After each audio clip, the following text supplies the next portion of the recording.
Okay. So hope my screen is visible, right? Can anybody confirm, please?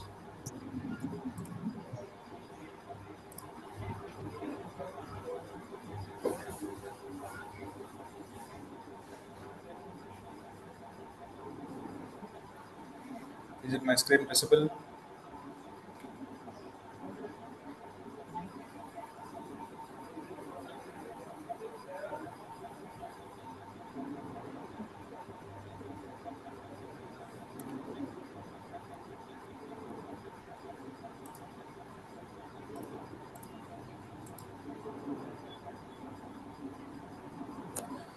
Okay, fine.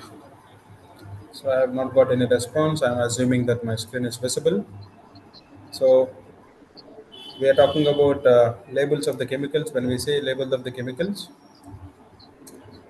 we'll have the hazardous labels, which means the nature of the chemical, and also we have handling precautions also. Okay,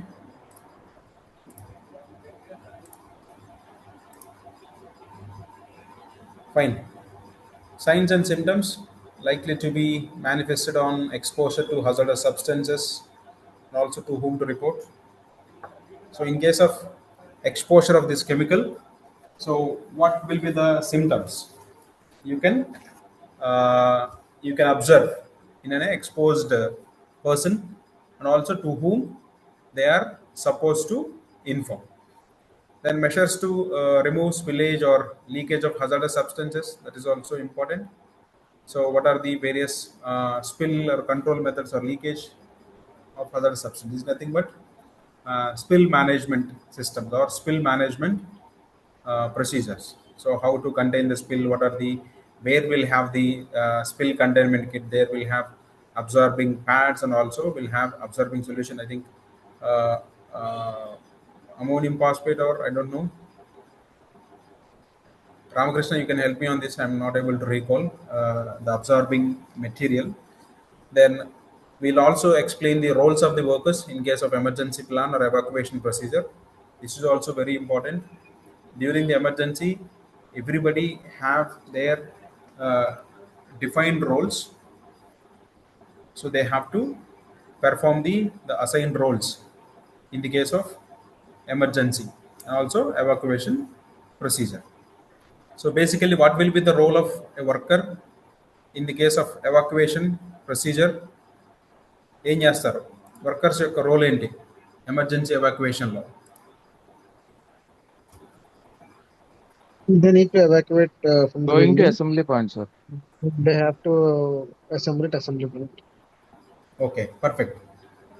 So if they can do it in case of fire emergency, they can try to do it. If he is not in his control, he can safely evacuate the facility and report at the safe assembly point.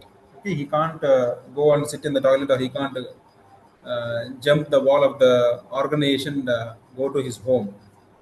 So everyone has to report at the assembly point so that they will take the head count. Accordingly, our search operations or emergency operations will begin with respect to missing of the people. Otherwise, firefighting will start immediately. Okay. And any other information necessary to ensure the safety and health of the workers, that is also very important. Then quantity of the solid, liquid or gaseous waste generated as per the day, their characteristics and methods of their treatment and disposal. So these S41 or R68P, these are the safety and risk phrases. Don't get confused with this. So we'll see in the following slides, we'll see some of the risk and safety phrases. So they should be familiar, the waste and their characteristics, which means the characters or nature of the waste generated, and also their treatment methods and disposal methods. Then on-site emergency plan, safety measures required to be taken, and this requires in a separate document. So on-site emergency plan. So this is also one of the requirement as per the MS IHC rules 1989. I think schedule number 12. As per the schedule number 12, will create or will prepare an on-site emergency plan Then we'll explain. Accordingly, we do mock drills also. Then health records should be made available to the workers. So this is also very important. So in case of any requirement, we have to uh, give them the health records or make them available for their reviews. Okay. Now we'll see hazard communication system including safety and risk factors. So how hazards can be communicated? What are the various ways we can communicate in a hazard? So the qualitative description like health hazard, flammability hazard, reactivity hazard, electrical hazard, machinery hazard, fall or slip hazard, etc. These are the qualitative representation. So when I say quantitative, we have an example of NFPA. There we see the quantitative description as well. Okay. So how we can communicate about the hazards? So display of warning and also control indicates the signs and posters. We'll see in the next slide. There we have and safe possible limits of the hazards like TLVs, threshold limit value, short-term exposure limit, and LD50, LC50, and decibels. So these are the safe and permissible limits of hazards. When you say hazards, exposure of a chemical. That is also we used to communicate. That is also hazard communication. Then threshold quantities of hazardous chemicals as per the MSIC rules 1989. So this is also one of the communication to the management or the purchase team or production team or stores team. It is going to be communication to them that you are not supposed to exceed the quantity which is defined in the MSIC rules. Okay. Any question? Okay, fine. Then these are the some of the symbols or indicators or labels or signages to indicate or communicate the hazards. Okay, hopefully you would have seen fire hose or detector or fire blanket or phone extinguisher, firefighting or ladders, no driving or do not operate, slippery surface, first aid boxes, and these are the with respect to the chemicals, corrosives or oxidizing, toxic, irritant chemicals, etc. Okay, by using these labels and signages, we can communicate the hazards. Then CAS number, UN number, Hazakam dot and SOLAS. I'm not sure these two. Anybody can help me? What is dot and SOLAS? If anybody familiar with,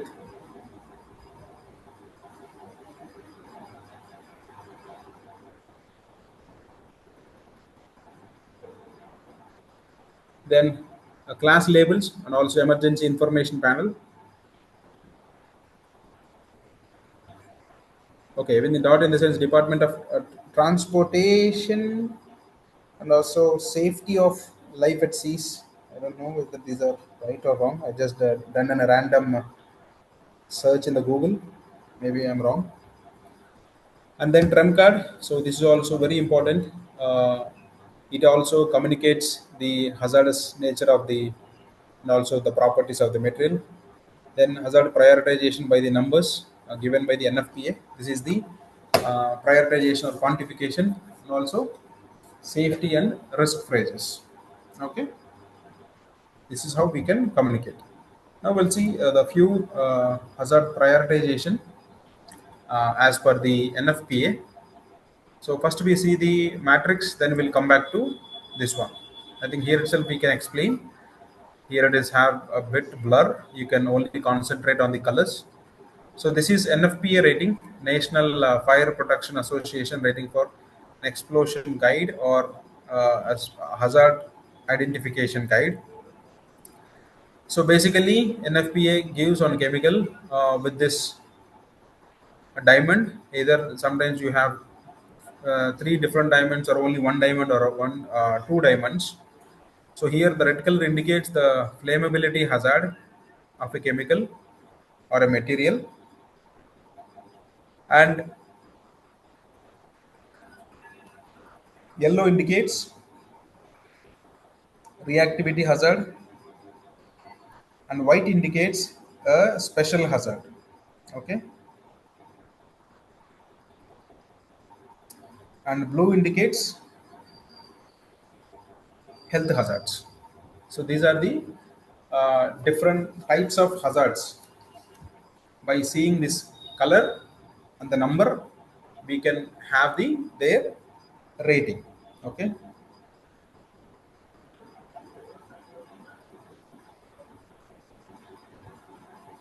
Now we'll see this prioritization. So for each hazard, you have a rating from 0 to 4. So we'll take an example of flammability for better understanding.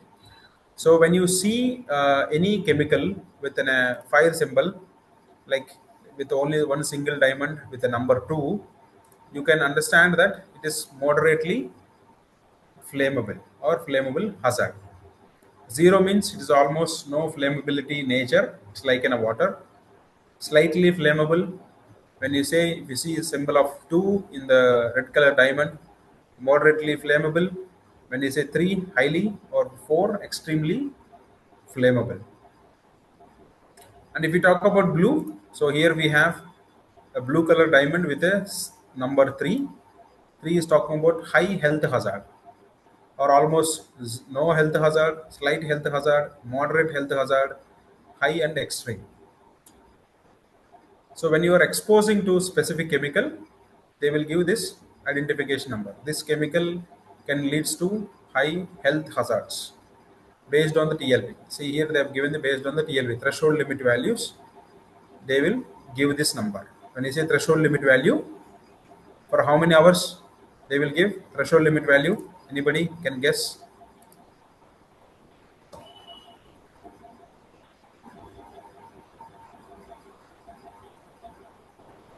Sir, 15 minutes. Uh, are you sure, Srinivas? Yes, 15 minutes. 15 minutes for steel, right? Yes, STEL. TEL, right. Short-term Yeah. exposure limit. For TLV, it is 8 hours. TLV, it is 8 hours, sir, right? Yeah, TLV it is 8 hours. If it is in Okay. a STEL, it is for 15 minutes. Yes. 15 minutes, right. Yeah. Okay. When you say TLV, it is calculated for 8 hours of exposure duration. Based on that, they will give the prioritization. Okay. So here they have given, I mean, just for an example, they have given all the diamonds and with colors. You can search in Google petrol NFPA labeling. You will get the respective diamonds and also their number. When you say white, it is in a special hazards, like either they will out of these three, the remaining will be covered in this hazards. Whenever you see a W with a cross, it indicates you are not supposed to use water as an extinguishing medium in case of this chemical involved in the fire accident. Simple that it is incompatible with water. Okay.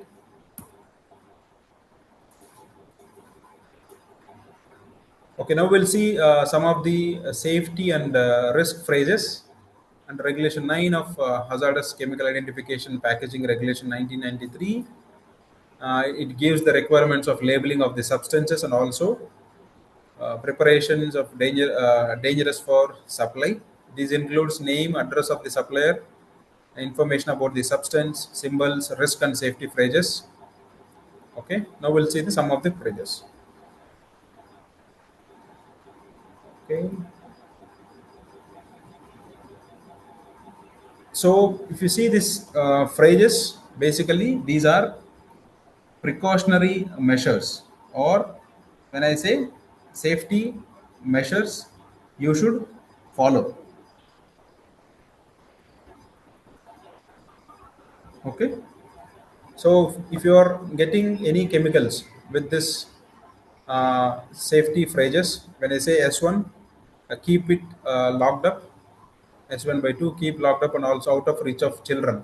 maybe you should have seen, keep out of children in the directions of usage. If you see any chemical or any ointment or gel or etc., there they will write that store at the room temperature not exceeding or certain degrees, and also they say that keep away from the children, or also they may give a general instruction that keep the lids tightly, and also some of the gels or lotions you will get application on only external surfaces or only external use. Simply they'll give only for external use, they will give the indication, and even you will get some of the warnings also, that we see the risk phrases. When you say warnings, those are risk phrases. When you say safety phrases with respect to the usage or handling related. We'll need not to go through all the phrases. It is just for information. Anyhow, I'll share this presentation so you can go through. And S4, keep away from leaving quarters. S7, keep containers tightly closed. This is also a good phrase. Keep container tightly closed and dry. Keep container tightly closed in well ventilated places. S8, keep container dry, etc.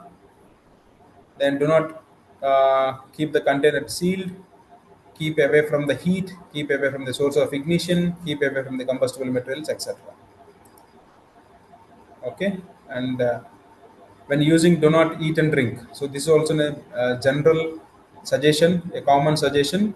So wherever you are handling chemicals, you should avoid drinking and eating, or we should avoid eatables. When using, do not eat, drinks and smoke, or do not breathe trust, do not breathe the dust. Avoid contact with skin, S24. Avoid contact with the eyes, etc.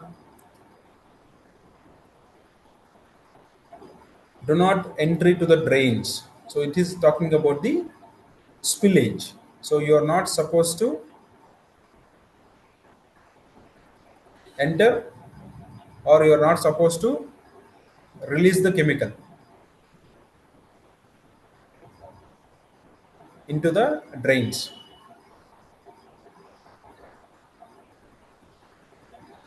Do not empty into the drains. Dispose metal in a container in a safe way. Avoid shock and friction. So some of the materials, if they comes with S34, it is sensitive to the shock and the friction. Okay.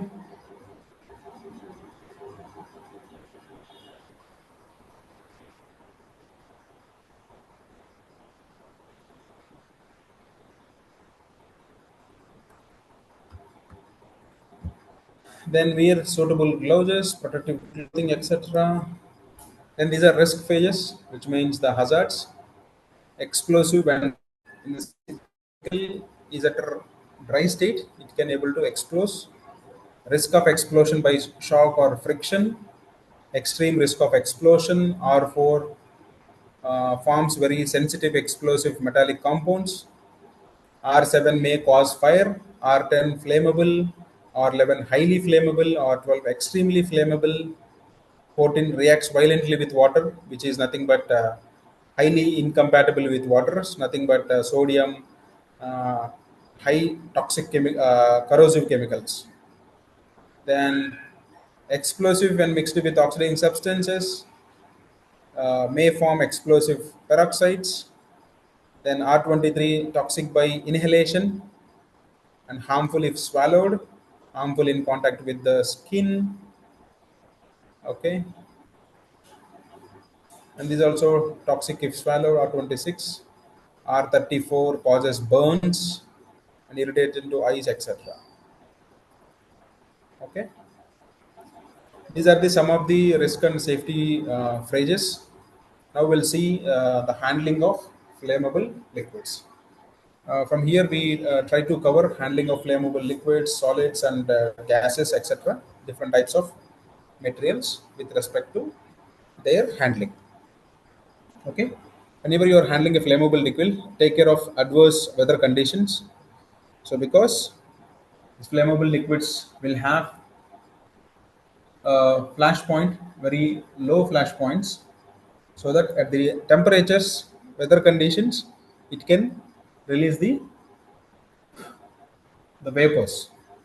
Then safe access to the top of the trailer and also tanker. So when handling of material or any tanker, you used to take the samples, and also you should ensure that the access is clear, or you should have a ladder or any other means of a platform. Most of the cases wherever you have handling or sampling stations, they used to create uh, a platform, or it is a temporary uh, stand where it can be. I mean, I can say that portable stand where they can reach, and suitable fire extinguishers. So whenever you're handling with the flammable liquids, you should have a suitable fire extinguishers nearby in case of any emergency. We can able to react immediately. Okay. Then, where air pressure is needed or other gases such as nitrogen, adequate hose lines should be provided with reducing valves.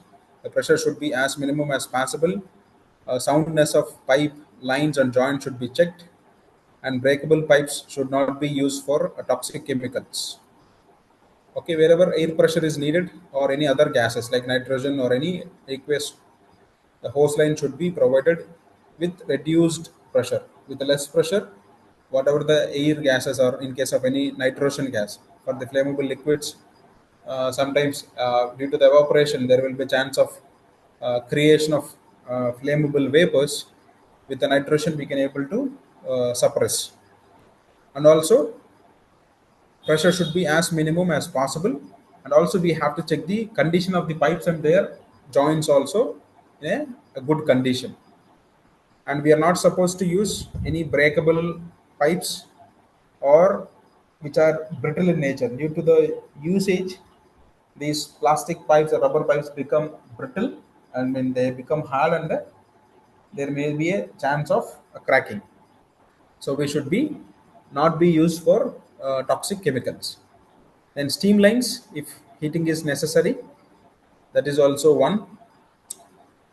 So whenever you use steaming in case of any cleaning of the chemicals or any vessels or containers, we use these steam lines for the cleaning. Then personal discharging duty should be in the vicinity. So somebody should be there to monitor near the activity, and adequate personal equipment should be provided. So they have to use the suitable and also appropriate personal protective equipments has to be used. Then emergency shower and eye washer should be provided. This is also very important. Emergency showers and eye washer. It is required whenever you are handling this liquids. Then ensure a sufficient space is available in the receiving tank. So you should not be congested. Sometimes what will happen in the receiving tank, you will have some drums or any extra material or unwanted material will be stored there. So wherever you have an storage tanks or storage vessels, there should have a clear space for taking the receiving tanks. And training of the personnel, it is very much necessary. So for this handling, especially on connectioning of the hoses or regarding the static electricity, checking the leakages, condition of the hose, and also operational valves in case of any spillage or in case of any leakage, how they can handle all these things, they should be aware, and avoid mixing of chemicals. Take full precautions. So when I say mixing of chemicals, so you are mixing this chemical with the other tank. For example, sometimes accidentally you would have uh, routed to a different chemical container or different chemical storage tank. So then it leads to a mix of chemical. That is also should be avoided. Mixing of chemicals, maybe in the small quantities. Sometimes it will happen, the flammable chemical has been added into the acidic tank, or acid is added into the any other solvents or bases. So it is also very critical case, it has to be ensured. Then routine thorough checkup procedures. So for definitely we have to make procedure for unloading of this chemical. Accordingly, the people has to follow the procedures. Then proper identification on discharge lines. Yes, this is where the chance of mixing of chemical happens. For each chemical tank, there should be a dedicated discharge lines, which means unloading lines. It has to be labeled.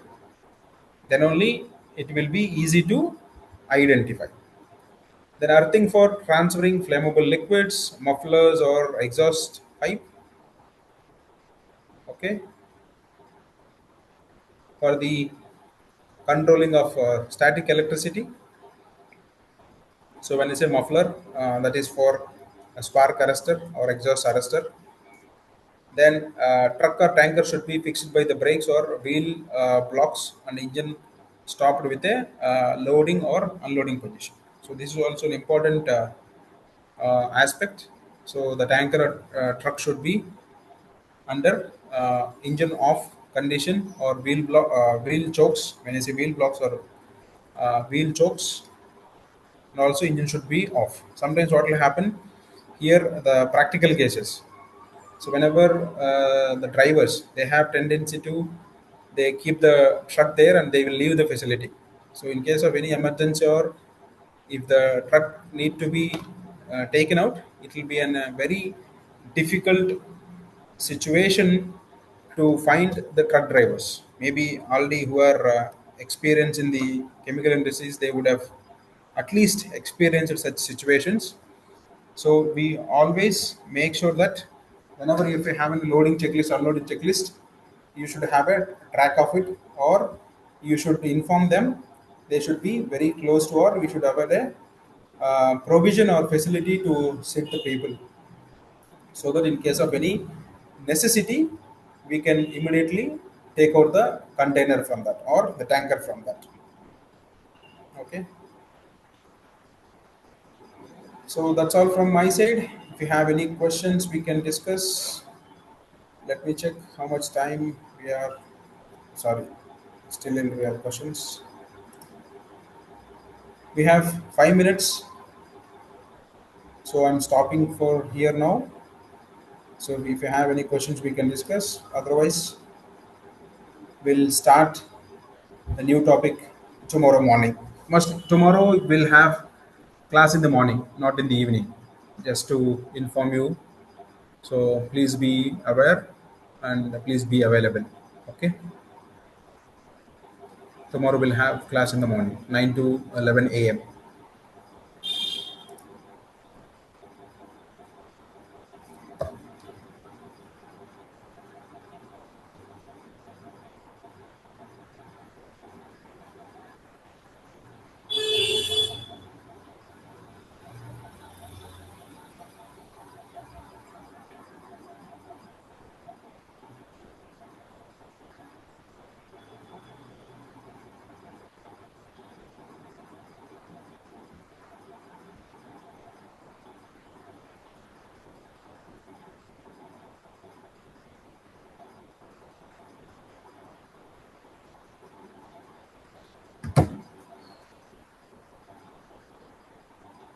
Okay, fine. If no questions, thank you so much for joining.